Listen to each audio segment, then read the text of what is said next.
All right, Shalom. Before I get started, I want to give all praises and infinite glory to Yahweh, Bahashem, Yahweh Shai, Bahashem, Rachakodash. Double honors to the apostles and elders of Great Millstone who rule and teach well. And also peace and safety to the Akim that spread across the four corners of the world, that's pushing out this truth with all diligence and also putting their lives on the line to do so. I'm the brother Karatazai of Great Millstone, Atlanta. Just going into this lesson, I'm going to be speaking on the topic of the Lord, Yahweh Bashem Yahweh Shah requires, of us, once we come into the truth, just, meditating in the spirit, and, just, thinking like when we come into the truth, it should be all hands on deck, whether it's with the brotherhood or your personal relationship with the Lord, and, making those sacrifices, whether it's time, family, your job, career, whatever the case may be, man, the Lord, requires of us that this, comes first, man. Okay. And, the cap, Gamal here in Atlanta, he did a lesson, I believe he entitled it First Life, Second Life, which, basically stating that this truth is our first life, man. All right. Everything else comes second to this truth, no matter what it is. All right. Because you have to realize that, it's not a harsh, statement, because if you don't put this truth first, then what? The Lord will take everything away from you, man. Read the story of Job. It can happen that the Lord can take everything away from you. Okay. So, this truth has to be our first priority, man. All right. Now, I'm going to start off, here as I have pulled up on the screen, in the book of Deuteronomy, chapter 10 and verse 12. So like it. And it says, "And now, Israel, what doeth the Lord Yahweh thy power require of thee, but to fear the Lord thy power, to walk in all his ways and to love him, and to serve the Lord Yahweh thy power with all thy heart and with all thy soul." You see? So it said the Lord requires, man. So this is what he requires of us, man. To fear him, to walk in all his ways, to love him, and to serve him, man. Okay? Going to a heavily quoted precept in Ecclesiastes, man. Matter of fact, I'm going to pull it up. So like it.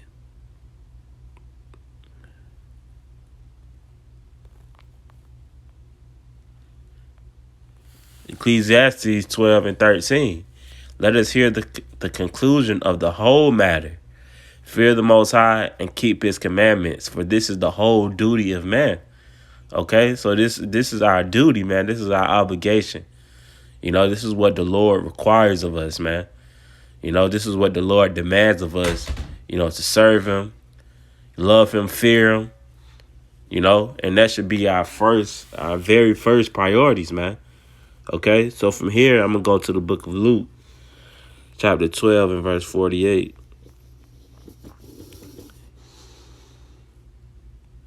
And it says, "But he that knew not and did not commit things worthy of stripes shall be beaten with few stripes. For unto whomsoever much is given, of him shall be much required. And to whom men have committed much, of him will they ask, of him they will ask the more." You see? So to whoever much is given, much is required, man. All right, so the Lord has given us, certain obligations, duty, his spirit, so he's going to require of us, to take action. All right, being likened into the parable of the, of the guy holding his talent, in the napkins, man. Okay. The Lord requires us, to do things that are further the gospel, man.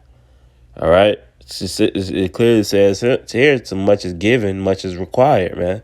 All right. And I wanted to pull up that word required, you know, and it's G22:12, and it's zeteo, and it says to seek in order to find, to seek a thing. It says by thinking, meditating, reasoning, to inquire into. It says require or demand something from someone. You see, so this is the Lord demanding us, man. All right. It says, "For unto whomsoever much is given, of him shall be much required or demanded." You see, the Lord demanded us to do what? Go out to the highways and byways and compel the people. You know, not eat certain unlawful foods. You know, not get not mar the corners of our beards. You know, destroy the corners of our beards or our hairlines. You know, to remember the Sabbath day and keep it holy.